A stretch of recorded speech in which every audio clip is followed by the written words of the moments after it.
Food justice is revisiting, recreating, taking apart, and rebuilding our food system in a way that is designed to nourish and sustain and empower, especially people who have been marginalized from our systems, meaning people of color, people with limited resources, people who have been poorly treated, not because they deserve that, but because they have less power or have been taken advantage of.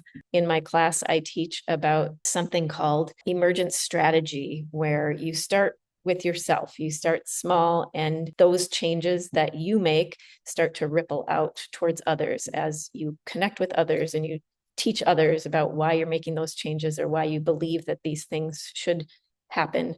And those people start to learn and recognize that they too can make changes. And then it becomes a larger movement that is built by many people who care about the improvement of the environment and the health of their communities, and not just for their own benefits.